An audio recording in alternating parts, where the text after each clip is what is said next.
Hello hi everyone అండి. ఇవాళ recipe paneer కూర. ఆయిల్ పోసుకొని కడాయిలో పచ్చిమిర్చి వేయించుకోవాలి. ఉల్లిగడ్డలు మామూలుగా తరుక్కొని వేసుకోవాలి, అవి కూడా వేయించుకోవాలండి. కొద్దిగా ఉప్పు వేసి కలపాలండి. కొన్ని పచ్చి కొబ్బరి ముక్కలు, టమాటా ముక్కలు వేసి కలపాలండి. ఒక 5 మినిట్స్ వరకు మూత పెట్టి మంచిగా మగ్గించుకోవాలండి. మగ్గాక తీసి ప్లేట్లో వేసుకోవాలి.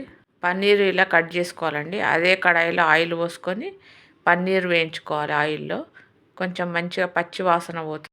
మీడియం కలర్ వచ్చేంత వరకు వేయించుకోవాలి. ఈ విధంగా వేయించుకోవాలండి పన్నీరు. చల్లారాక ఇలా మిక్సీ పట్టుకోవాలండి. మిక్సీ పట్టుకునేటప్పుడు కారం వేసుకోవాలి. దీంట్లో ఉప్పు, నువ్వుల పొడి, ధనియాల పొడి, అల్లం పేస్ట్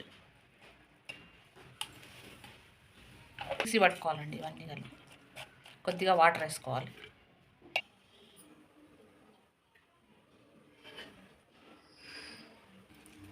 గిన్నె పెట్టుకొని ఆయిల్ పోసుకోవాలండి. ఆయిల్ వేడెక్కాక సాజీరా, బగారాకు, ఆవాలు, జీలకర్ర, పచ్చిమిర్చి, ఉల్లిగడ్డ,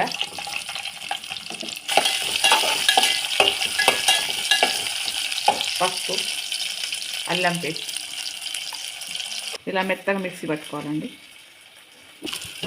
ఇలా ఉల్లిగడ్డలు వేగాక మనం మిక్సీ పట్టుకున్న గ్రేవీ వేసుకోవాలి. సిమ్లో పెట్టుకొని మూత పెట్టుకోవాలండి. ఇలా ఒక 5 మినిట్స్ సిమ్లో పెట్టి ఉడికించుకోవాలండి. గ్రేవీ మరీ చిక్కగా ఉంది కాబట్టి కొద్దిగా వాటర్ పోసుకోవాలంటే ఇలా మూత పెట్టి మూత పైన నీళ్ళు పోసుకోవాలి.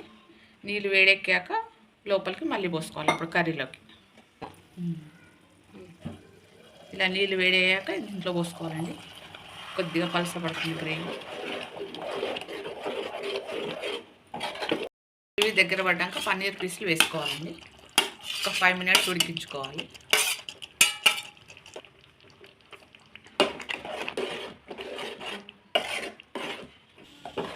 పన్నీర్ కూర రెడీ అండి. ఈ వీడియో చూసి మీరు కూడా ఇలా చేసుకోండి. Please subscribe.